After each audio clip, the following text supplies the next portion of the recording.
Hello મિત્રો, આપણે જઈ રહ્યા છીએ રખડવા. આપણે રખડવા કેવી મજા આવે તમને બતાવી છે. તો આ વાડીઓનો રસ્તો છે, અહીંથી જઈ રહ્યા છીએ આપણે વિચ્છા બાજુ. તમને આવો જોવાલાયક નજારો મળશે. અને ત્યારબાદ આપણે આવી ગયા છીએ પાછા ઘરે તમને જો આવું વાતાવરણ મળશે તો અમારા ગામનો નજારો તમે જોઈ શકો છો.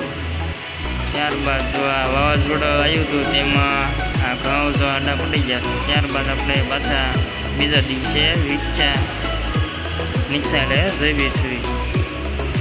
તો વિચ્છા આપણી નિશાળે તમને બતાવીશું અંદરનો નજારો અને બહારનો નજારો. તો બસ નિશાળ આવી ગઈ છે, તો જોઈ શકો છો આ અમારી વિચ્છા આઈટીઆઈ નિશાળ. તો ત્યારબાદ આપણે હમણાં અંદર જઈએ.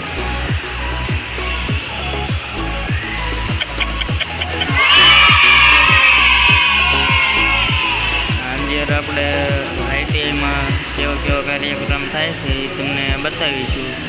જો અંદર આવું સંતવાણી ભજન ક્યારેક કાર્યક્રમ અલગ રાખ્યા હોય છે, તો તેમાં અમને પણ આનંદ આવે છે, તથા બાબુને પણ આનંદ આવે છે, બધાને મજા આવે છે. ભાઈબંધોને બધા સાથે રખડવા પણ મળે છે.